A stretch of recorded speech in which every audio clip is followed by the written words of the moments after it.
আসসালামু আলাইকুম ওরহমতুল্লাহি ওয়াবারাকাতুহু। রাসূলুল্লাহ সাল্লাল্লাহু আলাইহি ওয়াসাল্লামের সময়ে এক ঈদে নামাজ শেষ করে ঘরে ফিরছেন নবীজি সাল্লাল্লাহু আলাইহি সাল্লাম। তখন তিনি দেখলেন মাঠের এক কোণে বসে একটি সুন্দর শিশু কাঁদতেছে। এই খুশির দিনেও কান্না। নবীজি অবাক হয়ে গেলেন। নবীজির হৃদয়ের বেদনা ঢেউ আছড়ে পড়ল। নবীজি তখন ছেলেটির কাছে গেলেন এবং তাকে জিজ্ঞেস করলেন, তুমি কান্না করতেছ কেন? তখন সেই শিশুটি বলল, আমার আব্বা আম্মা নেই, কেউ আমাকে আদর করে না, কেউ আমাকে ভালোবাসে না, আমি কোথায় যাব? তখন এতিম নবী রাহমাতুল্লিল আলামিন শিশুটির কথা শুনে হৃদয় ব্যঙ্গে কান্না আসলো, জেগে উঠল তার মর্মবেদনা। তিনি পরম আদরে শিশুটিকে বাড়ি নিয়ে গেলেন। তখন হজরত আয়েশাকে ডেকে বললেন, হে আয়েশা, ঈদের দিনে তোমার জন্য একটি উপহার নিয়ে এসেছি, এই নাও তোমার উপহার। হজরত আয়েশা রাদিয়াল্লাহু তাআলা আনহা ছেলেটিকে পেয়ে অনেক খুশি হলেন। দেরি না করে মুহূর্তেই তাকে গোসল করিয়ে জামা পরালেন। তারপর তাকে পেট ভরে খেতে দিলেন। নবীজি সাল্লাল্লাহু আলাইহি সাল্লাম তখন ছেলেটিকে বললেন, আজ থেকে আমরাই তোমার পিতামাতা, আমরাই তোমার অভিভাবক। কি খুশি তো? নবীজি সাল্লাল্লাহু আলাইহি সাল্লামের কথা শুনে শিশুটির চোখে মুখে খুশির বন্যা বয়ে গেল। এরকম নবীজির ভালোবাসা ছিল শিশুদের প্রতি।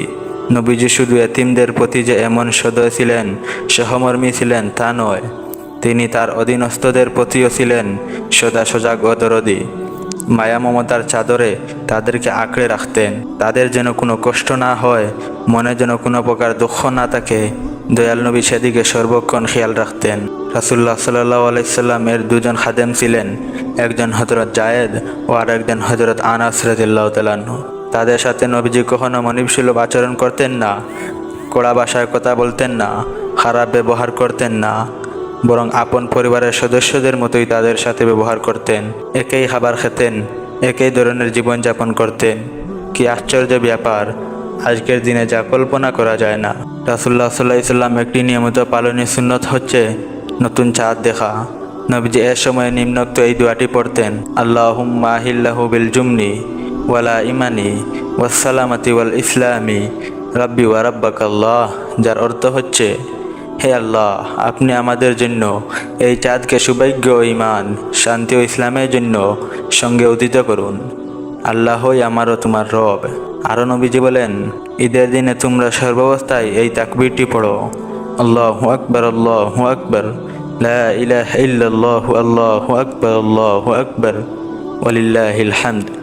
যার অর্থ হচ্ছে, আল্লাহ মহান, আল্লাহ মহান, তিনি ছাড়া সত্যকার আর কোনো মাবুদ নেই। আল্লাহ মহান, আল্লাহ মহান, আর সমস্ত প্রশংসা শুধুমাত্র তারই জন্য। একজন পুরুষকে জিজ্ঞেস করা হলো, আপনার জীবনের সবথেকে গুরুত্বপূর্ণ মহিলাকে? সে হালকা এসে বলল, আমার স্ত্রী। অপরজন আশ্চর্য হয়ে বলল, সবাই তো মা বলেছে। সে বলল, হ্যাঁ, অনেকেই মা বলতে পারে। মা আমার মতে সে তো আমার মা, আমাকে জন্ম দিয়েছেন, তিনি তো আমাকে ভালোবাসবেন, তার সাথে তো আমার রক্তের সম্পর্ক, তার পেট থেকেই আমার জন্ম। তবে আমার স্ত্রী, তার সাথে তো আমার কোনো সম্পর্ক ছিল না, তাও সে আমাকে ভালোবেসে আমার পাশে দাঁড়িয়েছে, আমার জীবনের সব সময় আমাকে শক্তি দিয়ে এগোতে সাহায্য করেছে। নিজের বিলাসবহুল ছেড়ে, পরিবার ছেড়ে আমার সাথে সে অভাবের জীবনে আসতে রাজি হয়েছে। সে শুধু আমার ভালোবাসার কথা ভেবে, তাই সে আমার জীবনের সবথেকে গুরুত্বপূর্ণ মহিলা।